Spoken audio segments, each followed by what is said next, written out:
Dear participants, thanks very much for being here and joining us in our presentation on choices of households in a prosumer-driven area and their impact on the grid electricity demand. Davut Korbani and myself, Stefan Grösser, we tried to model for the case of Switzerland the electricity demand by private households. This project was funded by the Department of Energy. I'm sure you're aware of the climate change discussions and also greenhouse gas emissions and the possibilities to reduce greenhouse gas emissions. And one common solution is to switch to electric power. And for example, for Switzerland, the use of nuclear power to produce electricity has been phased out. It was already in the year 2019, in December of 2019, where the first nuclear power plant has been shut down and other power plants will follow. And among the available options to produce electricity, small-scale solar panels, so photovoltaic systems, as we will refer to in this presentation, can be easily and feasibly installed on many households and houses. And this, of course, enables the consumption of self-produced electricity even in urban areas. So self-consumption has actually enabled households to become something like decentralized electricity producers and even suppliers. They are called prosumers. They can cover a significant portion of their own electricity consumption or needs with their installed PV systems.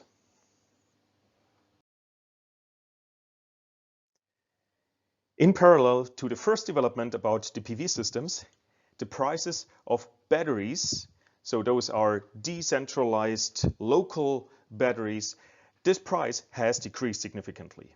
And at the same time, the storage capacities have increased. And both of those developments, they help to have economic feasibility and also technical capability to store the produced electricity from green sources, such as PV systems. So it is actually the synergy of PV systems and the enhanced battery storage capacity, which is also known as prosumage, which can shift the degree of autarky of a building. What is the degree of autarky? It is a measure of the energy self-sufficiency. And as a result, it is that the prosumer's electricity demand from the distribution grid actually decreases. And this, however, increases the cost of grid usage for the remaining customers which are connected to the grid of an electricity supplier. And at the same time, this threatens the utility's profitability. And the lower profitability actually makes capacity investments less attractive, which means that utilities invest fewer and fewer in the distribution grid, which in turn reduces the security of electricity supply.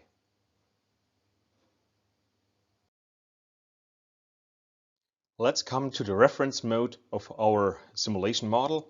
We have taken two here. You see on the left-hand side, on the upper part, that we have the annual sales of PV systems measured in kilowatt peak per year, and the lower part is the installed base measured in kilowatt peak. You can see that it's an exponential-like behavior from the years 2010 until 2018. Our project is about the case country of Switzerland. For Switzerland, we try to understand the electricity consumption from the distribution grid by single and multi-family households. We look in principle at three technologies. On the left-hand side, you see heat pump technology. On the right-hand side, you can see electric vehicles as technology. And the third technology is the combination of photovoltaic systems and local decentralized batteries. Let us come to the research question of our project. How do the choices of households and then the development of the prosumer households actually impact the grid electricity demand in Switzerland over time? So we have a time horizon from 2010 until 2050. And we're going to address this by a model which Dawood will explain in just a second.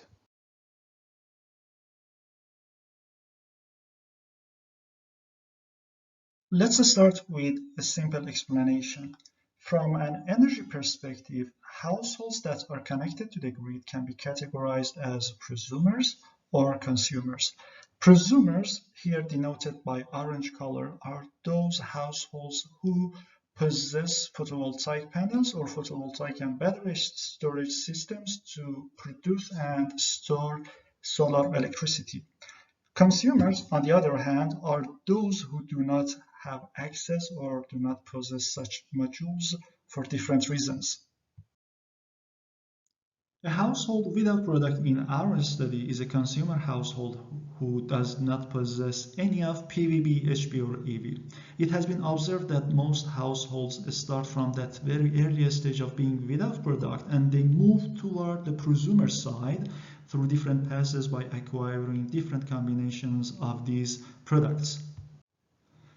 You may have noticed that our model is based on Bus diffusion model, in which a group of households have already acquired or adopted some of these products.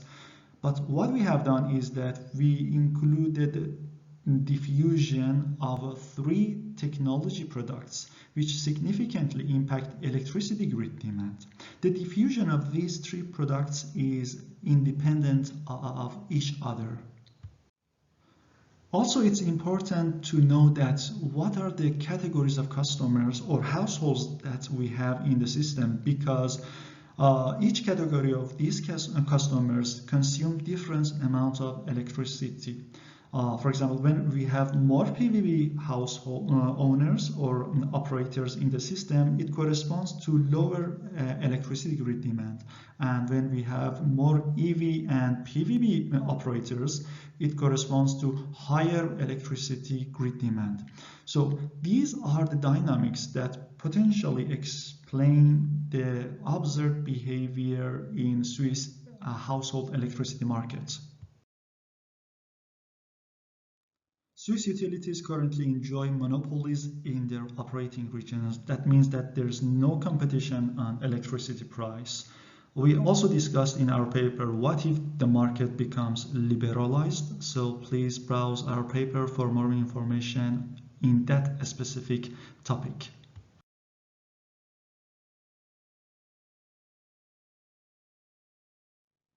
What we see here are some of the baseline graphs accompanied with the best available reference modes on PVBs, HVs, and EVs in Switzerland. The left-hand side figures are flows and the right-hand sides are stock or installed base of these products in the country. Let's focus on the middle left-hand side figure. Shrinking values of household HV net increase per year alongside with the progress that we see in the installed base of HVs in the country signals that Swiss HV market is almost saturated. On the other hand, we see that PVB and EV markets are flourishing. They are experiencing a kind of exponential growth. These are among the most important key performance indicators for Swiss utility companies in case they want to be innovative and design services and products that gonna appeal the users or product adopters. Because by such innovation, Swiss utilities may compensate part of the lost revenue that originates from the fact that more and more Swiss households will become prosumers in the long run. Our study also distinguishes between electricity grid demand and electricity consumption. If PVBs are being adopted, it is highly likely that electricity consumption be much higher than electricity grid demand. This is an important KPI for Swiss household electricity market because it shows the magnitude of the impact that prosumers potentially have on electricity grid demand in the country. I assume that our audience are familiar with per capita definitions. Here you see two per capita related to Swiss electricity market. Line number 1 in blue is household per capita electricity grid demand, and line number 4 in pink is overall per capita electricity grid demand. This line number 4 is the one that, for example, if you search for Swiss electricity per capita, appears in the results. So if someone just compares the relatively strong negative slope of overall per capita with household per capita, it can be inferred that the major reduction in grid electricity demand has happened in sectors other than household. And if policymakers in Switzerland are interested to lower that overall per capita, maybe it's better to look for sectors other than household for a better result.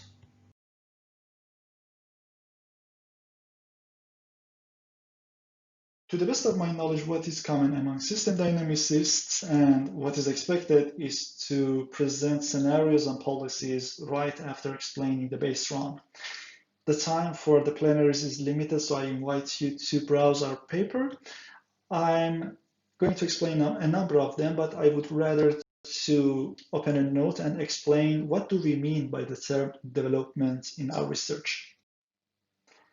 During our investigation, we encountered with situations that potentially leads to increased product affordability for the public. That is, an increased number of potential product adopters. That could be, for example, by financial incentives from the government or gradual increase in technological developments, for example. However, we do not argue what is scenario, what is policy in this specific domain, considering the boundary that we set for our project, and we just simply name them developments. Perhaps one interesting insight comes from a cross comparison between our study and the Swiss Energy Strategy 2050 published in 2013. That official strategy emphasizes on 3 different scenarios for the Swiss economy, and here you see the relevant data for the household sector. Comparing these 2 studies, it is safe to say that the expected reduction in electricity consumption in the household sector has not happened by 2020, and the target set for 2050 probably will not be met. In other words, the transition to prosumer has been and will be much slower than what has been envisioned for Switzerland. In one set of scenarios, we were interested to see what would happen to the diffusions which we studied, as well as the impacts on household electricity grid demand if the popularity of individual products increases or decreases among the existing potential adopters. So we chose the arbitrary value of plus minus 30% and accelerated or decelerated product adoptions, and here is the results. As you see, the most significant impact happens when PVB adoption becomes accelerated or decelerated. Keep this range in mind, and I'm going to continue with the next 2 slides to make a conclusion. Remember my earlier comments on the definition of development in our study. Here we assume a 30% increased affordability of individual PVBs, HVs, and EVs in the system. It means 30% increase on the number of potential product adopters in each category. Keep this in mind, and now I'm going to make a comparison when all of these scenarios, policies, and developments are going to be displayed in one slide. This figure combines not all but most of the scenario analysis, policy analysis, and the comparisons that we made in our study and thought about. There are two pieces of insight in this figure. The first insight is that the magnitude of the impact that the increased product affordability has on the household electricity grid demand is much larger than increased popularity among the existing potential adopters. Second, although the household sector is behind the Swiss national strategy regarding electricity consumption, there are still hopes to catch up and close the gap if some conditions be met, especially in product affordability, which can be achieved whether by financial incentives from the government or increased affordability of product adoption through gradual technology improvements.